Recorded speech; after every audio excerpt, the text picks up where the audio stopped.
àwa ni àlàfẹ́ wa, àwa ni àlàfẹ́ o.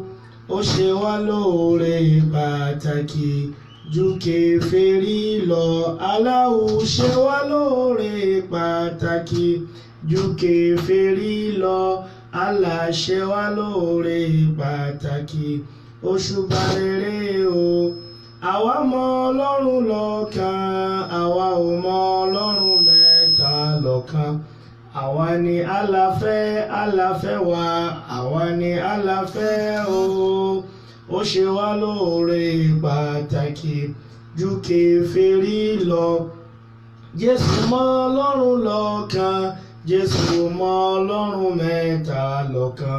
Àwa ni àlàfẹ́ wa, àwa ni àlàfẹ́ o. Ó ṣe wá lóore pàtàkì ju kèfèrí lọ. Mósè mọ Ọlọ́run lọ́kan, Mósè ò mọ Ọlọ́run mẹ́ta lọ́kan.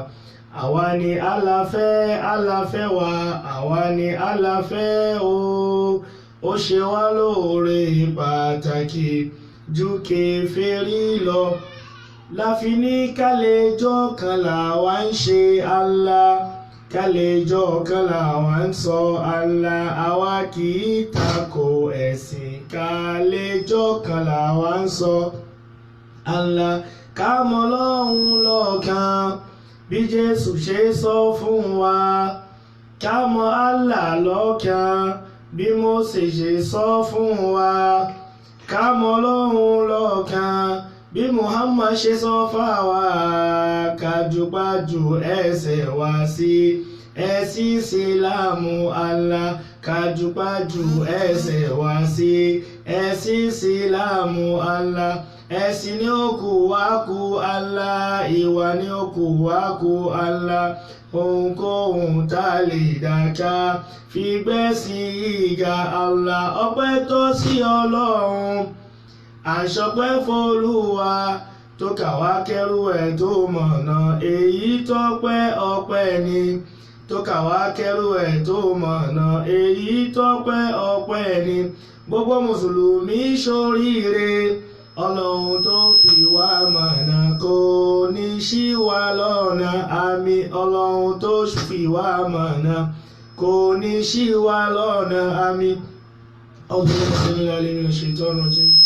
Bismillahirrahmanirrahim. Wa bihi nasta'in. Wassalatu wassalam ala sayyidina Muhammad wa ala alihi wa sahbihi wa man wala. Adúpẹ́ fún Ọlọ́run Ọba. Adúpẹ́ fún Ọlọ́run Ọba lẹ́ẹ̀kan sí. Atọ́rọ kí a ti gẹ̀ fún Ànábì wa Muhammad sallallahu alayhi wa sallam. Ànábì tí Ọlọ́run fi ṣe òpin àwọn ànábì. Ànábì tó ṣe wípé lẹ́yìn ànábì mi ò ní dé. Ànábì tó ṣe wípé Ọlọ́run fún ní the final book and the last testament. Ànábì tó ṣe wípé tó bá di jọ́ gbẹ̀ndẹ̀ alikiyama òun ni ó tún ṣe pẹ̀ fún wa. Ìkẹ́ Ọlọ́run àti ọlá Ọlọ́run kí ó mọ bá ànábì náà àti àwọn ará ilé rẹ̀ àti àwọn sọ̀hábà rẹ̀. Àti gbogbo àti àárín ní rípa òjíṣẹ́ Ọlọ́run bá náà títí ìjọ kan. Yawma la yanfa'u malun wala banun illa man ata Allaha bi qalbin salim. Ọjọ́ tó ṣe wípé owó tá a bá ní ò ní wúlò, ọmọ tá a bá bí ò ní wúlò, dúkìá tá a bá kójọ ò ní wúlò. Kò sí tá a lè kójọ láyé tí ó máa wúlò lójú wa tó lọ́jọ́ gbèndé alkiyama. Ìkẹ́kẹ́ ò ní wúlò ń bẹ̀. Illa man ata Allaha bi qalbin salim. Àyàfi ẹni tí Ọlọ́run bọba àlékiọlá tó bá fún ní ọkàn àlàáfíà. Àyàfi ẹni tí Ọlọ́run bá ṣe ní mùsùlùmí. Àwa bẹ̀ Ọlọ́run bọba àlékiọlá àìní má ṣe Islam wa mọ́ Ọlọ́run fi ṣàdánwò fún wa o. Àìní má ṣe Islam wa mọ́ Ọlọ́run fi ṣàdánwò fún wa. La hawla wala quwwata illa billah. Al-yawma insha Allah nadkhul fil fadailu Ramadan. Àwọn ọlá tí ń bẹ fún oṣù Ramadan. A kàn mú wá pépè torí pé ọ̀rọ̀ wá sí ìṣítí ni. A ti mọ gbọ́ náà lóríṣiríṣi ní gbogbo ọ̀nà torí pé tí àwẹ̀ bá ti dé oríṣiríṣi nǹkan tí a máa rí. Tí bá ṣe pé ayé kòró tó wọlé nísìn, oríṣiríṣi àwọn nǹkan lẹ́ máa rí. Pàápàá jùlọ oríṣiríṣi àwọn àfáà, ẹnu jẹ́ ń dọ́dẹ́ èèyàn, àwẹ̀ jẹ́ ń dìmọ́lé èèyàn.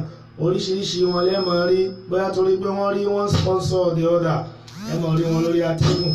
tẹ́ máa wá gbọ́ àwọn ọ̀pọ̀lọpọ̀ nǹkan tẹ́ ẹ̀ gbọ́ rí lẹ́nu ẹlòmíì, àwọn ìtàn àjáyíbà wa gọ̀rọ̀ ìbà. Ṣùgbọ́n ẹ jẹ́ ká lọ mọ̀ wípé oṣù Ramadan speciality tó wà ń bẹ̀ òun náà ni wípé kákàn lékún nínú àwọn ìbàdá tiwa. Àwọn speciality Ramadan yẹn ká lékún nínú àwọn ìbàdá tiwa. Wákàtí 5 tá ń kí ńgbà tí ò tí ì dé náà la máa kí. Tìláwà tá ń ṣe nígbà tí Ramadan ó tí ì dé náà la máa ṣe. Ṣùgbọ́n gbogbo àwọn nǹkan wọ̀nyẹn á wà á increase a bit so that ládàá ó fi lè pọ̀ sí. Irú ń sìn ẹni tí kírun jàmá ní gbogbo ìgbà yóò ṣe lójú kòkòrò láti kírun jàmá, torí pé Ànábì wa Muhammad sallallahu alaihi wasallam Ànábì ní salatul jama'a tafdalu salatul fadl bi 27 daraja.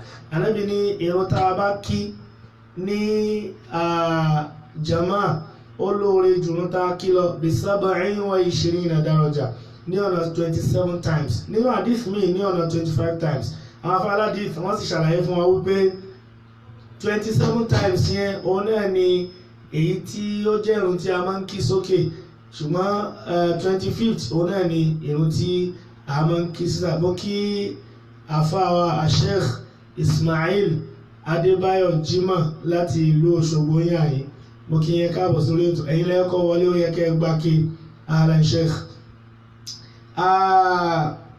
Bákan náà tìláwà wa, torí pé Ọlọ́run máa ń já bil hasanati falahu ashru amthaliha. Gbogbo tá a bá ṣe, tá a bá ṣiṣẹ́ olóore ẹyọ kan a fi gba ládàá 10 mẹ́wàá falahu ashru amthaliha. A gba ẹ̀san ìpé aṣerú bẹ́ẹ̀ tó mẹ́wàá.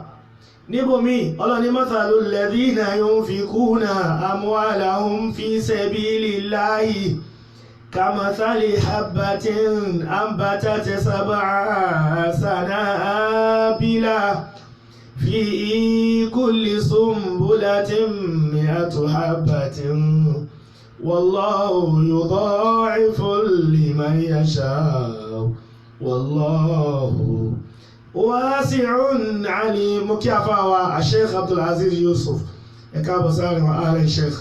Ọlọ́run ní mọ́tàlú lẹ nígbà míì Ọlọ́run máa ń lo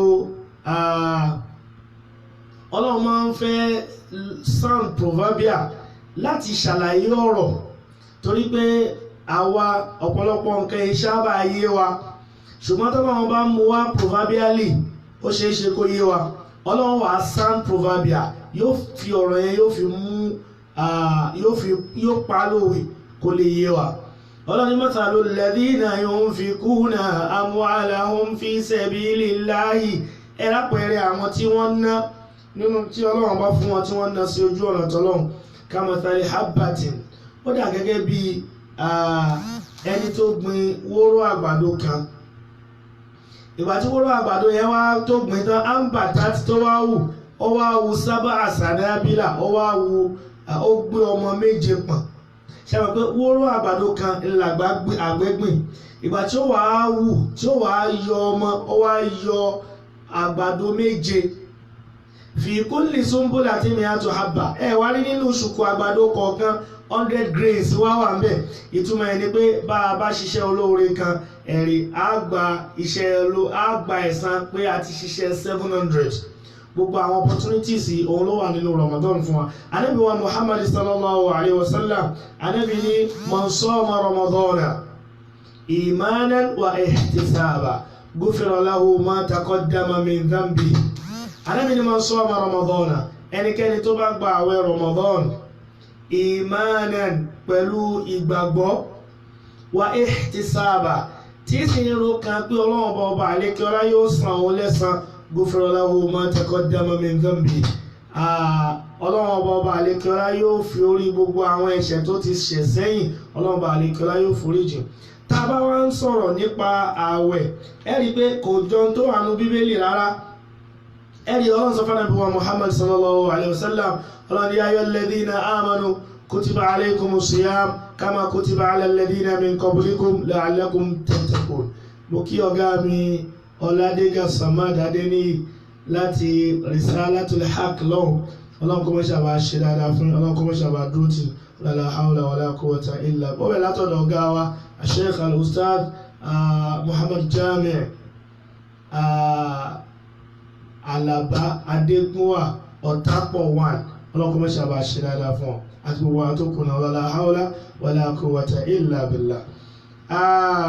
Ẹ tó bá gba àwẹ̀ Ramadan pẹ̀lú ìgbàgbọ́ tó sì ń ro kan pé òun ń retí oore lọ́dọ̀ Ọlọ́run forí àwọn ẹ̀ṣẹ̀ tí ó ti ṣẹ̀ sẹ́yìn Ọlọ́run ó fi jìn ṣùgbọ́n àwọn ẹ̀ṣẹ̀ yẹn àwọn ẹ̀ṣẹ̀ àìmọ̀ọ́mọ̀ dání o àwọn ẹ̀ṣẹ̀ tí ẹ̀ bá mọ̀ọ́mọ̀ dá èyí ó túbá lọ́dọ̀ Ọlọ́run ní ya ayyuhal ladhina amanu kutiba alaykumus siyam. Mo kí màmá wa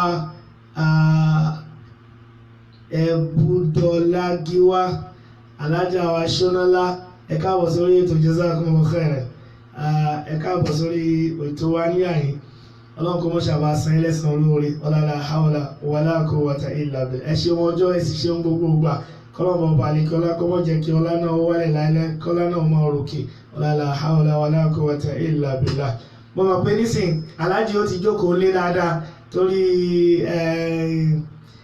COVID-19 yóò ti jẹ́ owó gbélé ọlọ́mọṣà ṣe dáadáa mọ́ mọ́ ní COVID-19 ó ti jẹ́ ká mọ ọ̀pọ̀lọpọ̀ àwọn neighbor wa ẹlòmíì tí ò mọ̀ àwọn tí wọ́n jọ ń gbé nísìnyí àkòrò ti jẹ́ kí wọ́n mọ̀ wọ́n. So ọlọ́ni ya ayyuhal ladhina amanu àpè ẹ̀yin olùgbàgbọ́ òdodo kutiba alaykumus siyam a ṣe àwẹ̀ lọ́rùn àyàn fún yín kama kutiba alal ladhina min qablikum kì í ṣe orí yín ló ti bẹ̀rẹ̀ o la'allakum tattaqun. níta fẹ́ wò ni pé Ọlọ́run pa yín láṣẹ ẹ sì tẹ̀lé Ọlọ́run pa yín láṣẹ ǹjẹ́ ẹ lè tẹ̀ láṣẹ Ọlọ́run taqwa yẹn gan la fẹ́ yẹ̀ wò. Mo kí ọ̀gá wa Compassion Nurudeen Bible Scholar Adéyẹmọ ẹkú gbogbo wa Ọlọ́run bá san ilẹ̀ sáré Jazakumullahu khairan jaza. Compassion corona ti lé gbogbo yín wálé so ẹni wípé ààwẹ̀ tiwa nísìnyí báyìí àwọn ọmọlẹ́yìn Kristi wọ́n máa fẹ́ ṣe bí ẹ fi wá ṣe yẹ̀yẹ́ wípé àwọn mùsùlùmí ẹ̀. Mo kí ọ̀gá mi lókè lọ́hùn láti Risalatul Haq Sheikh Abdulwasi ajánásí àgbà àti bíbélì fún ọ̀gá wa Sheikh Muhammad Jami' Alaba Adégúnwà Ọ̀tápọ̀ 1 ọlọ́kọ́ mọ́ṣá bá ṣe dáadáa fún yín. Now ẹni wípé bí lẹ́wù ìmánì èèyàn ò bá tí ì débi kó gbààwẹ̀ kò ní lè gbààwẹ̀ Ọlọ́run bá mú wá bẹ́ẹ̀. Àwọn lẹ́yìn Kristi bí wọ́n ń sọ̀rọ̀ wọ́n wá máa ṣe bíi pé wọ́n fẹ́ máa fi wá ṣe yẹ̀yẹ́ wọ́n wá ní àwẹ̀ àwọn mùsùlùmí yẹn ṣáwẹ̀ ni wọ́n ń gbà yẹn ṣe bí 101 ni wọ́n ti jẹun àárọ̀ ẹlòmíì tó bá jókòó ti yẹn báyìí yóò kalẹ̀ jókòó ti ní tààrà wọ́n ti jẹun láàárọ̀ wọ́n ò ní jẹun ọ̀sán wọ́n wá jẹun alẹ́ ṣe bí oúnjẹ ọ̀sán nìkan ni èèyàn jẹ àìmọye ẹlòmíì gan tó ṣe wípé kò ní jẹ kankan lójúmọ́ láti àárọ̀ tílẹ̀ òfìsú tí ò ní jẹ kankan. Ẹ dákun ṣé èyí wá jọ máa wẹ̀ intention pé mo fẹ́ ṣe nǹkan ó yàtọ̀ sí pé etí dọ̀rúurù tó kó mi sí bó ṣe rọrùn tó àsìkò táníká jí yẹn kì í ṣàsìkò oúnjẹ rárá ṣùgbọ́n àwọn tí wọ́n sì ń bú wa èrè. In the book of Matthew chapter 4 verse 1 to 2 the Bible says Jesus fasted for 40 days and 40 nights. Ẹ̀mí sì darí rẹ̀ sínú aginjù without eating anything láì ṣe nǹkankan ẹ̀mí wá darí rẹ̀ sí aginjù. Now the Christians of nowadays they fast 6 to 6. That is the name of their fasting. 6 to 6 fasting. Ẹ dákun ẹbí wọn léèrè ibo ni 6 to 6 wà ní Bíbélì. Ibo ni Jésù ti gbà àwẹ̀ 6 to 6 àbí ibi tí Jésù ti pa wọ́n láṣẹ pé àwẹ̀ 6 to 6 ni ẹ máa gbà ọ́ ẹ rí i pé ẹ ní rí ń bẹ̀ kò sí ní Bíbélì. Why do you do what has no base in the Bible? Wọ́n á tún máa gbà àwẹ̀ kan wọ́n pè láwẹ̀ funfun wọ́n á jẹ ráìsì funfun wọ́n á jẹ búrẹ́dì funfun wọ́n á mu tíì funfun. Ẹ̀yin mùsùlùmí ẹ̀yin náà challenge wọn. Tá bá sọ fún yín pé ẹ̀ ń jẹun láàárọ̀ ẹ̀ sọ fún wọn pé ẹ̀sìn wa ló ní ká ṣe bẹ́ẹ̀. Inna Allaha yuridu bikum yusra wala yuridu bikum usra. Ìrọ̀rùn lọ́lọ́run bá fẹ́ fún yín Ọlọ́run bò fẹ́ nira fún yín. Ọba tó ní kẹ́ ẹ gbà ó ti mọ bẹ́ẹ̀ ti mọ.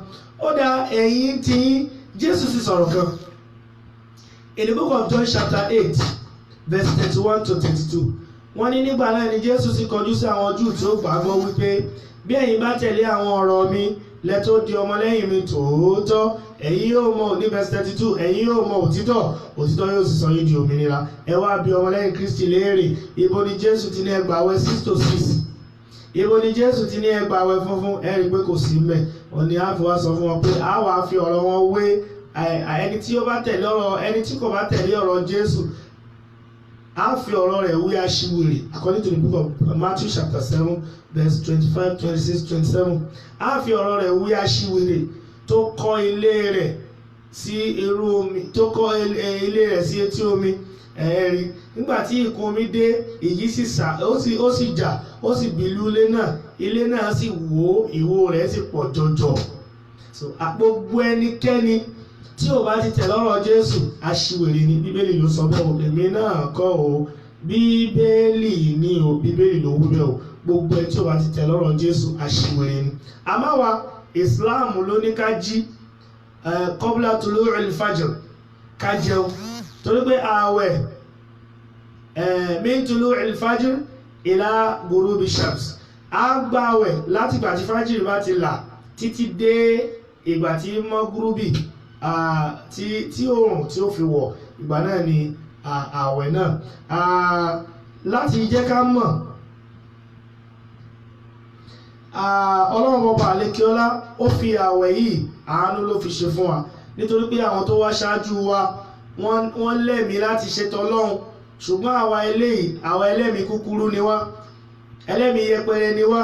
Ẹ rí pé ìgbà tí Ànábì wa Muhammad sallallahu alayhi wa sallam tánàbí lọ gbàrún wá, Ọlọ́run bá fún ní 50. Ọlọ́run ló ní kó pàdé Musa lọ́nà. Musa ló ní, hey Muhammad lọ bọ́lọ́, irun yìí pọ̀ ní ó dínkù, àwọn èèyàn rẹ̀ ò nílé kí o. Ànábì sì padà lọ, Ọlọ́run reduce by 5. Ó tún lọ́dọ̀ Musa tó padà lọ kí ní pọ̀, Ọlọ́run tún reduce by 5. Ó tún lọ́dọ̀ Musa títí tó fi dórí 5. Kódà 5 yẹn gan, Ànábì Musa alayhi salatu wasalam ó tún sọ fún ẹ̀ pé lọ bá Ọlọ́run kó reduce ẹ̀. Ànábì ní wàyí o, ojú ń tì ní ilé lọ́mọ́.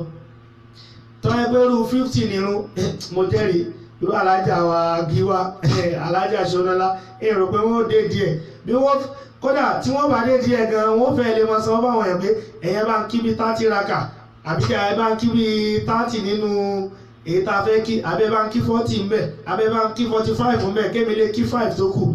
Torí pé yuridu bikum yusra, yuridu Allahu bikum yusra wala yuridu bikum usra. Ọlọ́run ò fẹ́ nira fún wa o, ìdẹ̀kùn ìnáwó àwọn ọba àríkíọlá tó fẹ́ fún wa. Fún díẹ̀ yìí ká mọ̀ wípé oṣù Ramadan oṣù ọ̀wọ̀ ni o, oṣù táyé mutí ń bẹ ni o, oṣù táyé ṣàgbèrè ń bẹ ni o, oṣù táyé ṣe gbogbo nǹkan tọ́lọ́run bọ̀ fẹ́ táà kì í ṣe ni o. Ẹ jẹ́ ká jáwọ́ ní gbogbo àwọn ìwà ìbàjẹ́, ẹ jẹ́ ká sìn Ọlọ́run bọba àlékiọlá, ẹ jẹ́ kí a sìn Ọlọ́run, ẹ jẹ́ kí a sìn Ọlọ́run. Torí pé ẹ máa wò ń sìn ọ̀pọ̀lọpọ̀ àwọn tí kòró claim life wọn, ọ̀pọ̀lọpọ̀ wọn ò mọ̀ wípé kòró claim life wọn. Mùsùlùmí ń bẹ́nu wọn, kèfèrí ń bẹ́nu wọn, ọmọdé ń bẹ́nu wọn, àgbàlagbà ń bẹ́nu wọn, ọkùnrin ń bẹ́nu wọn, obìnrin ń bẹ́nu wọn, ọkùnrin ń bẹ́nu wọn, dúdú ń bẹ́nu wọn, pupa ń bẹ́nu wọn. Ọlọ́run palẹ̀ wọn bẹ̀. A sì mọ̀gbà títí wa náà ó lè dé o, kò sẹ́ni tó mọ̀gbà títí ẹ ó dé, torí pé Ọlọ́run ní man kana li nafs an tamuta illa bi idhnillah. Ọlọ́run ní ẹ̀rí ọmọ èdè ènìyàn ní kú o, àyàfi kí àsìkò rẹ̀ kó tó. Ọlọ́run ní kitaba muwajjalan, it has been written, fa idha jaa ajaluha, tásìkò náà bá ti wá tó, la yastakhiruna sa'a wa la yastaqdimun. Ọlọ́run ní kò sì ní dínkù, kò sì ní lékún. Àìjẹ́ kí a mọ̀ wípé oṣù Ramadan ní Ọlọ́run bọba àlékiọlá orí ọ̀fẹ́ ìlọ́lọ́run bọba àlékiọlá fi fún wa. Ẹ rí pé bá a ṣe ń sọ yìí náà, ẹlòmíì ń bẹ tí ó kú lọ́la, tó jẹ́ pé ọjọ́ kìíní àwẹ̀ tí ó kú. Ẹlòmíì ń bẹ tó jẹ́ pé ọjọ́ táwọn ẹ bá parí báyìí, ọjọ́ náà lòun ó kú tiẹ̀, ẹ̀wọ̀ Ọlọ́run.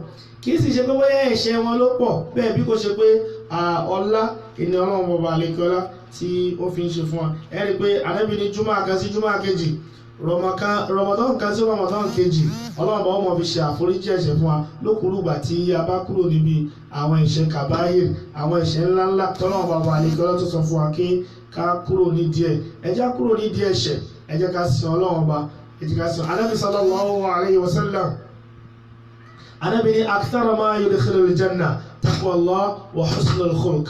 Ànábì ní èyí tó pọ̀ jù nínú tí ó mú wa àlìjánná taqwallah ìbẹ̀rù Ọlọ́run wa husnul khuluq àti wà tó dáa. èyí ni ẹ̀wọ̀ nísìn ìgbà tí lockdown ti bẹ̀rẹ̀ báyìí Ọlọ́run ti lo ẹlòmíì ní sábàbí dáadáa ẹ̀rí àìlú àwọn alájà wa ṣọ́nọ́lá Ọlọ́run kọ́ mọ́ṣẹ́ àjẹ́ kí wọ́n pọ̀ lórílẹ̀ irú àwọn alájì wa Abdulkabir Àṣàfá Àkànfẹ́ Ọlọ́run mọ́ṣẹ́ àjẹ́ kí wọ́n pọ̀ ńlẹ̀ kódà Ustaz wa Muhammad Jami Adégúnwà Àlàbá Ọ̀tápọ̀ 1 Ọlọ́run mọ́ṣẹ́ àjẹ́ kí wọ́n pọ̀ ńlẹ̀ because they have touched the life of so very many, whether directly or indirectly, whether he was given or not given, whether from his spouse or not. At least those, who surrounded him benefited from what he has. So eléyìí la fẹ́ kó jẹ́ pé tí ó máa ṣẹlẹ̀ kó má jẹ́ pé àwa nìkan náà láwàá dúró ti nǹkan tá a ní ẹ jẹ́ kó extend sọ́dọ̀ àwọn neighbor wa ẹ tó bá mọ̀ pé ó kù díẹ̀ káàtó fún àbí ó kù púpọ̀ káàtó fún ẹ̀dọ́dọ̀ ẹni bẹ́ẹ̀ ẹ má jẹ àdánìkan yọpọ́n Ọlọ́run ní ẹ má ka ọwọ́ yín kò ẹ má sì tẹ ọwọ́ ìtumọ̀ ẹni pé mùsùlùmí èyí ahun bẹ́ẹ̀ ni mùsùlùmí èsì náà náà pa Ànábì wa Muhammad sallallahu alayhi wa sallam òṣèlú bá ní khoslatani la yajtami'ani fil mu'min. Ànábì ní khoslatani àwọn ìwà méjì kan bẹ́ẹ̀ la yajtami'ani fil mu'min méjèèjì kì í parapọ̀ sọ́dọ̀ ẹni tó bá jẹ́ mùmìnì ẹni tó bá bẹ̀rù Ọlọ́run ẹni tó bá nígbàgbọ́ nínú Ọlọ́run ẹni tó bá nípayà Ọlọ́run méjèèjì kì í parapọ̀ síbẹ̀ ẹ̀rí kí láyé àkọ́kọ́ al-bukhul ahun mo kí àwọn alájí wa ẹ̀rí wọ́n ní bàbá péré akọni àfidàlálẹ̀ gàràgà asọ̀rọ̀ wọn táwọn sì wọlé alájí wa Abdulkabir Àkànfẹ́ Àṣàfá láti lo Amẹ́ríkà lọ́wọ́ wa alaikum salam wa rahmatullahi wa barakatuh ahlan sheikh bó ti yẹ pé ẹnu iṣẹ́ ni wọ́n wà síbẹ̀síbẹ̀ wọ́n tún squeeze time wọn láti pé ẹ̀jẹ̀ tún gbọ́ wá sí ẹ̀jẹ̀ tún gbọ́ jákujàku tí àwọn yóò tún wí ọlọ́kọ̀ mọ́ṣẹ́ àbá sẹ́lẹ̀sàn lórí ọlọ́lá haúlá wala quwwata illa billah. Ànábì ní khoslatani la yajtami'ani fil mu'min àwọn ìwà méjì kan bẹ méjèèjì ò gbọdọ̀ parapọ̀ sọ́dọ̀ ẹni tí wọ́n bá pè ní mùmìnì ẹni tó bá nígbàgbọ́ nínú Ọlọ́run al-bukhul ahun mùmìnì kì í yahun wasul khuluq àti ìwà burúkú ká wá ròyìn rẹ̀ títí ká ní bàbá wọn bó ṣe dáa tó ìwà rẹ̀ ò dá kankan wọ́n ń ròyìn mùmìnì rẹ̀ wọ́n fi ahun wọn kì í fi ròyìn mùmìnì wọ́n dẹ̀ kì í fi wà tí ò dáa wọn kì í fi ròyìn mùmìnì torí pé nínú hadithi kan Ànábì wa Muhammad sallallahu alayhi wa sallam Ànábì ní ó máa ṣe fáwọn kan o àwọn tó ṣe wípé inna sharra an-nas 'inda Allah munzilatan yawm al-qiyamah. Ànábì ní àwọn tó rọ wọn burú jù níwájú Ọlọ́run àwọn tí àwọn èèyàn pati ìtìkọ́ àṣàrí torí aburú ọwọ́ wọn pé mọ́dọ̀ọ́dọ̀ rẹ o yóò fa burú kan o yóò hàn ọ́ lé mọ́ o yóò kàn ọ́ lágbákò irú àwọn èèyàn bẹ́ẹ̀ ẹni ibi ni wọ́n níwájú Ọlọ́run. ẹ jẹ́ ká mọ̀ pé Ramadan ni ẹja fi túbá gbogbo àwọn tó kú nínú kòrónà yìí báyìí wọn mọ̀ pé àwọn ó kù gbogbo àwọn tá a sì ṣẹ́kù nísìn àwa náà ò mọ̀ pé a ṣẹ́kù gbogbo àṣì tí ìmọ̀ àwọn tí ó tún kú torí pé àwọn kan náà ó sì lọ dandan nìyẹn àwọn kan ó lọ ó sì lè jẹ́ mi ní ó kàn ó sì lè jẹ́ àwa ní ó kàn ó sì lè jẹ́ ìdánwò mi ní ó kàn àmọ́ àdúrà tiwa ni pé ọlọ́mọṣàjà pẹ̀lú rẹ̀ bí Alhaji Abdulkabir Àkànfẹ́ Àṣàfá ṣe máa ń sọ wọn àti ìṣe dáadáa kankan kò tí ì ṣe dáadáa tá a ṣe ẹ wo bàbá Sheikh Kamaluddin Al-Adabi mo sọ fún àwọn kan lánàá wọn nígbà tí bí wọ́n ṣe sọ bá a sì ṣe gbọ́ wọ́n ní nígbà tí bàbá di bí 145 ẹ mọ̀ torí àǹfààní tí àwọn èèyàn ń kọ́ látọ̀dọ̀ ọlọ́ àwọn bàbá yìí tábà dọ́dọ̀ wọn tún máa ṣàdúrà fún pé bàbá Ọlọ́run jẹ́ kẹ́mi yóò gùn wọ́n ṣe Kamal ní ẹ má máa tọrọ ẹ̀mí gígùn fún mi mọ́ ẹ máa tọrọ àtúbọ̀tán fún mi torí pé èmi ni mo mọ tí ojú àgbà ń rí wọ́n ní lọ́dún náà ni bàbá wọ́n kàn kéwú débi wala tukhzini yawma yub'athun yawma la yanfa'u malun wala banun illa man ata Allaha biqalbin salim. Bàbá sì tọ́ ẹ̀jẹ̀mọ́ ẹ̀jù mí ní ẹ̀jẹ̀ máa lọ èyí tí mo ṣe yìí náà tó gbogbo agbóta rúgbùrùgbùrù ń jọ náà táwọn bàbá yìí sì fi kú wọn kúrò níbi iṣẹ́ olóore agbọ́ látẹnu àfáàwà Ìsá àfáàwà Ọláìdé láti ìlú Gbágbá àfáàwà Ìsá nílé Gbágbá wọ́n ní láwọn àsìkò kan tí òjò rọ̀ ń lọ́nà àwọn wà ń bẹ̀ ń gbà náà ti live and direct ni nígbà náà lọ́hùn wọ́n ní bàbá fàgbà wọ́n ní kí gbogbo àwọn àáfà kí wọ́n péjọ wọ́dà sí Central Mosque Ìlọrin àbí sí stadium wallahu alam wọ́n ṣáà ní káwọn àáfà kí wọ́n kójọ àwọn àáfà wa kójọ wọ́n ní bàbá Sheikh fàgbà wa ní tíra ti ń bẹ lọ́wọ́ mi òun láásà tó jò ó fi rọ̀ amẹ́ni tí ó sà yóò wá jẹ́ ẹni tí kò tí ì súnmọ́bìnrin olóbìnrin rí. La ilaha illallah Muhammadu Rasulullah sallallahu alayhi wa sallam láwà ní rẹ̀ tó sì lọ bí ilẹ̀ bí ẹni kọ́ sẹ́ni tó lè jáde. Wọ́n ní Sheikh Kamaluddin Al-Adabi rahimallahu rahmatan wasi'a bàbá yẹn ló wá dìde náà wá gba tírà náà kódà ọ̀rọ̀ méjì ni wọ́n sọ wọ́n ní Ọlọ́run ó wọlá pé àwọn òsúnmọ́bìnrin olóbìnrin yàtọ̀ àwọn orí obìnrin olóbìnrin yàtọ̀ sí àwọ̀ àwọn tọ́lọ́wọ́ sì wọlé pé ó ti tó 40 years táwọn ti súnmọ́bìnrin gbẹ̀ wọ́n ní kódà àwọn tí parí tírà náà nígbà tí òjò táwọn ibẹ̀ àfáwa ní àwọn di agbádá Sheikh fàgbà làwọn dìmú níjọ́ náà lọ́hùn mo kí bàbá wa Olúkọ̀yà Jami wa alaikum salam wa rahmatullahi wa barakatuh ẹ̀ka bọ̀ sáàrin wọn so ẹni pé dáadáa náà làwọn ẹni wọ̀nyí tí wọ́n ṣe náà tí wọ́n fi bọ́ lọ́wọ́ bá wọn pàdé dáadáa wa ò tí ì pọ̀ tó Ọlọ́run kó wá fún wa lẹ́mìí láti lè ṣe dáadáa náà ẹ̀rí Ọlọ́run kó fún wa lẹ́mìí láti lè ṣe dáadáa náà so Ramadan ẹlòmíì tí ń bẹ̀rẹ̀ pé inú Ramadan nìkan ní máa àtẹ́ǹ sáwọn èèyàn tí Ramadan bá ti tán báyìí gbogbo lẹ́kùn kan yóò tì ní kò yẹ kó rí bẹ́ẹ̀ torí pé àmọ́ṣẹ́ olóore tá a ṣe tọ́lọ́run fi gbàdúrà tiwa náà o àwa náà kàn ń ṣe síwájú Ọlọ́run ni o bí àṣà ẹ̀bọ̀dá wa gan ánìyàn tí bá ní ìfún ọ ní ìsìn báyìí àwọn èèyàn rò pé èèyàn burúkú ni mí a sì mọ bí táwọn ọmọ tiwa náà ó lè dé ẹ jẹ́ ká ṣàánú àwọn tó bá lè ṣàánú fún ẹ sì já bẹ lọ́hùn ní Ramadan tó dé opportunity ni fún wa o àwọn tó kú lè ṣe wọn mọ̀ pé àwọn ó kú o ọ̀pọ̀lọpọ̀ wọn náà ti ń sọ pé Ramadan ọdún yìí pẹ̀lú ògo Ọlọ́run nígbà tẹ́ níbẹ̀ lọ́dọ̀ Alhaji Àṣàfà ní Amẹ́ríkà tó bá tún di second 10 máa lọ sọ́dọ̀ Alhaji àwọn aṣọ́nàlá ní London ń lọ gbà tó bá ti di last 10 ìsìnà kí n lọ sí umura tí màá sì lè lọ sí umura ń gba ọ̀dọ̀ Alhaji àwọn alwakila lọ l'Amẹ́ríkà ní Austin lọ́hùn tí ń lọ parí ẹ̀ gbogbo bẹ́ẹ̀ náà ọmọ èdè ènìyàn ń draw nǹkan wọ̀nyí fúnra rẹ̀ ní kò mọ̀ tọ́lọ́ ń draw fún wọ́n ní Italy àwọn èèyàn wá da owó lẹ̀ wọ́n wá ní this currency has no value when those who worked for it are no more ẹ̀rí owó tá a dà á lẹ́yìn báyìí kò ní ìtumọ̀ mọ́ àwọn tí wọ́n ṣiṣẹ́ owó náà gbogbo wọn ti lọ so àwọn tá a wà láyé opportunity la ní o kì í ṣe pé wàá wa ló dáa jù kì í ṣe pé ìbẹ̀rù Ọlọ́run wa ló pọ̀ jù àánú Ọlọ́run fi fi wálẹ̀ àwọn tọ́lọ́run bá àlékí ọlá sì ti mú lọ náà kì í ṣe pé ẹ̀ṣẹ̀ wọn ló pọ̀ tọ́lọ́run bá fi mú wọn kúrò lẹ̀ bí kò ṣe pé ọlá ni Ọlọ́run ọba àlékí ọlá tó fi ń ṣe ẹ jẹ́ ká lọ mọ ẹ jẹ́ ká increase nínú dáadáa torí pé dáadáa tá a bá ṣe yóò wà lákọọ́lẹ̀ bákan náà òru Laylatul Qadr àwọn èèyàn máa ń ṣe àwọn nǹkan kan gbọ́yé nípa Laylatul Qadr torí ẹlòmíì tí wọ́n bá sọ pé wọ́n ti bá òru Laylatul Qadr pàdé ó ti bìlí pé táwọn bá ti tábà kówó máa wọlé from every angle torí èmi ò mọ àkíyà báwọn èèyàn ṣe máa ń tú Laylatul Qadr pé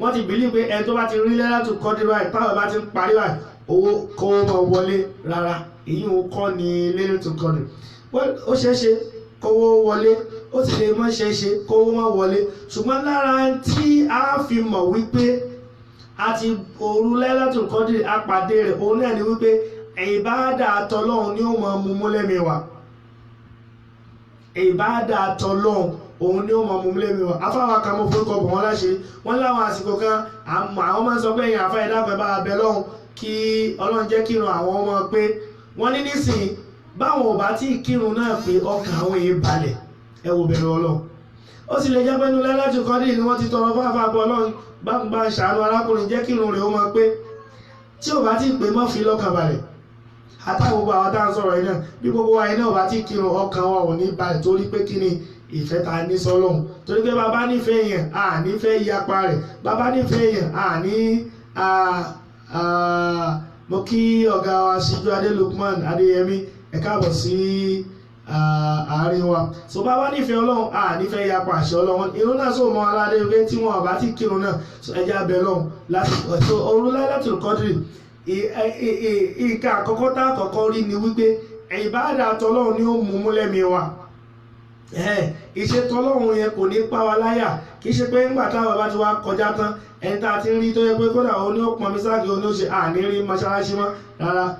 Àbí ẹlòmíì wà tó yẹ pé ọjọ́ táwọn bá ti parí báyìí ọjọ́ náà yóò lọ gbégbó ọtí yóò ní ọdún ti bẹ̀rẹ̀ là níta bá sá fún lásìkò àwẹ̀ táwọn bá ti kọjá náà ẹjẹ́ tún jìnnà sí kọ́lọ́mọ̀ balẹ̀ kọ́lá kó bó ṣe dáadáa. Mo kí màmá mi alájà ṣónálá ọlọ́kọ́mọṣẹ́ àwa ṣe dáadáa fún mi. Mo kí alhaji wa Abdul Kabir àkànfẹ́ àṣàfà ọlọ́mọ kanjú payé o. Gbogbo tó lọ́wọ́ bá ti ń lò yín ní dáadáa ọlọ́mọ paná yín bẹ̀ o. Rárá yín ọlọ́mọ jẹ́ owó mi. Ẹ̀ ń jáde bọ̀ nú ayé ń sìn ọlọ́run má jẹ́ kí ayé má jẹ́ wọ́n wò yín pa o. Ọlọ́lá hawla wala quwwata illa billah. Ọlá náà ọlọ́mọ jẹ́ owó wálé láéláé ọlọ́mọ ṣàbà gbé yín jà. Ọlọ́mọ àwájọ takú sórí yín náà ó bẹ̀rẹ̀ látòrí màmá wa èmi ní success àti gbogbo bí tẹ́ ta gbòǹgbòdé ọlọ́mọ ọba àlekọ́ mọ́ fi kankan pa yín lẹ́kún bẹ́ẹ̀ o. Ibi tọ́lọ́run ti ṣàánú yín dé ọlọ́run mọ́ dá dúró ń bẹ̀ jọ mọ́ lọ síwájú ìlànà àmọ́ mi inshallah ọlọ́run kò mọ́ ṣàwáṣe dáadáa fún ọlọ́lá hawla wala quwwata illa billah. Bákan náà mo kí gbogbo àwọn ìyá wa ní Al-Wakila Dawa Foundation ní Amẹ́ríkà lọ́hùn ọlọ́gbọ̀n ọlọ́run ètò wọn bẹ̀rẹ̀ inshallah tó bá di Monday. Then ní Soul Care Foundations lọ́dọ̀ tí wọ́n ń bì ètò tá a máa ń ṣe ní gbogbo 9 to 9:30 láti ọjọ́ Monday lọ ààyè sí tẹ̀síìrì nígbà wọn kò ti ní kò sí tarawih kò sí tẹ̀síìrì kò sí jama so ètò òsìkú náà ni pé gbogbo bí táwa ti lè bára wa sọ̀rọ̀ náà là á máa lò as an opportunity pẹ̀lú ògbọ́n náà program wa tá a pè ní marriage half hour marriage counseling.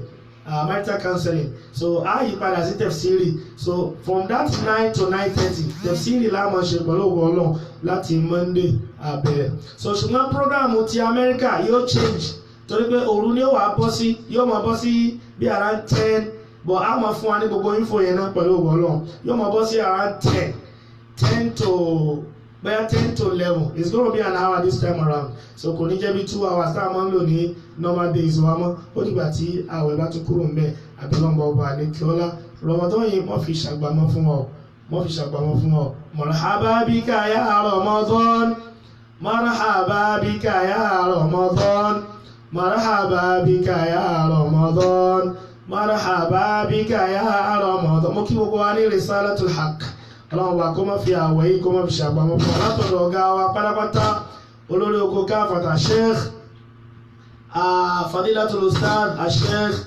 Muhammadu Jami Alaba Adegunwa Ọ̀tápọ̀ 1 abẹ́lọ́wọ́ba court case wa ọlọ́run ṣàgbó agorí àwọn ọ̀tá wa o nítorí pé gbogbo ẹnikẹ́ni tó lè gbọ́ ọmọ ìyá rẹ̀ tó lè gbé lọ kóòtù ọ̀tá ọlọ́run ni ọ̀tá ẹ̀sìn sí ni ọlọ́run bá lè kọ́lọ́ kọ́ mọ́ bá ṣàgbà gbó agorí wọn wáyé náà jó dáná láwọn olùkọ́ olùkọ́ ọlọ́run bá gbó agorí wọn àti gbogbo àwọn tó lérò aburú ọlọ́run kọ́ mọ́ ṣàgbà gbó agorí wọn torí pé Yorùbá ní àìtí kóòtù dé káwá ṣọ̀rẹ́ ẹ tó sì mú yàn lọ́tọ̀ that extent náà kì í ṣe ní rí kọ́lọ́run bá lè kọ́lọ́ kó gbó alékè gbogbo wọn ọ̀làlà haúlà wàlá quwwata illa billah. Ó bẹ̀rẹ̀ látọ̀dọ̀ àwọn ìyá wa súnà ní Risalatul Haqq lọ́hùn àti bàbá wa súnà àti gbogbo àwọn èèyàn wa lọ́hùn náà ọlọ́run kó má lò wá sábàbí aburú ọlọ́run kó má lò wá sábàbí aburú sábàbí dáadáa ni ó máa wò wá ni ó máa lò wá kéèyàn tún bá wa jà kankan tún fọwọ́ lẹ́nu ká máa wò ká tó pa àfà lọ́lọ́run lọ́wọ́ pé tọ́wọ́ ó fọwọ́ tó wá múrí lọ́lá inna Allaha basirun bil ibad bẹ́ẹ̀ ni ó ṣe wá ìwọ náà má ṣe wá lẹ́ni tí ó lọ ọlọ́pàá mọ́ ọmọ ìyá rẹ̀ má ṣe wá lẹ́ni tí ó wà fọ ọmọ ìyá rẹ̀ tí ó fà lọ ilé ẹjọ́ ẹ kí ló wà lọ́ṣẹlẹ̀ so ọlọ́run ló wá sábàbí aburú sábàbí dáadáa ní olùwà ọlọ́run ọ̀làlà haúlà wàlá quwwata illa billah ọlọ́run àwa bẹ̀ ọ́ ẹ̀ṣẹ̀ yìí oṣù tá a wà yìí mọ́ṣà ìbá wa fi dáwọ́ kòrónà mọ́ṣà ìbá fi dáwọ́ rẹ̀ dúró mọ́ṣà wọlá oore àti dáadáa tí ń bẹ́ẹ̀ mọ́ṣà ìbá dáwọ́ kòró yìí dúró torí kò easy o nǹkan ń ṣe àwọn èèyàn olúwa bá wà lé kòró wọgbó sátíà bá wà lé kòró jìnnà máa jẹ́ olúwa aṣọ kòrónà virus bàbá ní kó mọ̀ bá ọdún àwẹ̀ àrọ̀ mọ́ dá sí ọmọ àti wọ̀ àmọ́ olúwa bá wà lé kòró wọgbó sátíà bá wà lé kòró jìnnà olúwa ṣọ́ wa ṣọ́ coronavirus ọlọ́run má jẹ́ ó jẹ́ pin tiwa o ọlọ́run má jẹ́ ó jẹ́ pin tiwa má jẹ́ ó jẹ́ pin àwọn ará ilé wa má jẹ́ ó jẹ́ pin àwọn olólùfẹ́ wa àti gbogbo wa pátápátá tá à ń bu ètò ọ̀làlà haúlà wala quwwata illa billah pẹ̀lú ọgọ́lọ́ títí dìgbà tí a máa fi pàdé liqa'ana bil khair wassalamu alaikum wa rahmatullahi wa barakatuh mo kí gbogbo apárápátá pẹ̀lú gbólóhùn wípé assalamu alaikum wa rahmatullahi wa barakatuh àwa ní ká lè jọ́ kan làwa ń ṣe Allah ká lè jọ́ kan làwa ń sọ Allah àwa kì í tako ẹ̀sìn ká lè jọ́ kan làwa ń ṣe Allah ká mọ Ọlọ́hun lọ́kan Allah bí Jésù ṣe sọ fún wa Allah ká mọ Allah lọ́kan Allah bí Mósè ṣe sọ fún wa Allah ká mọ Ọlọ́hun lọ́kan bí Muhammad ṣe sọ fáwa kájúkájú ẹsẹ̀ wá sí ẹ̀sìn Ìsìlámù Allah ẹ̀sìn ní ó kù wá kù Allah ìwà ní ó kù wá kù Allah ohunkóhun tá lè dàka fi gbẹ́sìn ìgà Allah ipòkípò tá lè wà ká fi gbẹ́sìn ìgà Allah ọpẹ́ tọ́ sí Ọlọ́run à ń ṣọpẹ́ fún Olúwa tó kàn á kẹ́rù ẹ̀ tó mọ̀nà èyí tọ́pẹ́ ọpẹ́ ni ìsárólé hákì ṣoríire Jamiu ṣoríire gbogbo ọmọ ẹgbẹ́ ṣoríire gbogbo mùsùlùmí ṣoríire Allah ọlọ́run tó fi wá mọ̀nà kó ní ṣì wá lọ́nà Allah ọlọ́run tó fi wá mọ̀nà kó ní ṣì wá lọ́nà Allah ọlọ́run tó fi wá mọ̀nà kó ní ṣì wá lọ́nà àwa ni aláfẹ́ wa àwa ni aláfẹ́ o ó ṣe wá lóore pàtàkì ju kèfèrí lọ Allahu ṣe wá lóore pàtàkì ju kèfèrí lọ Allah ṣe wá lóore pàtàkì òṣùbà rere o àwa mọ Ọlọ́run lọ́kan àwa ò mọ Ọlọ́run mẹ́ta lọ́kan àwa ni aláfẹ́ wa àwa ni aláfẹ́ o ó ṣe wá lóore pàtàkì ju kèfèrí lọ subhanakallahumma wa bihamdik ashhadu an la ilaha illa ant astaghfiruka wa atubu ilayk subhana rabbika rabbil izzati amma yasifun wa salamun ala al mursalin walhamdulillahi rabbil alamin.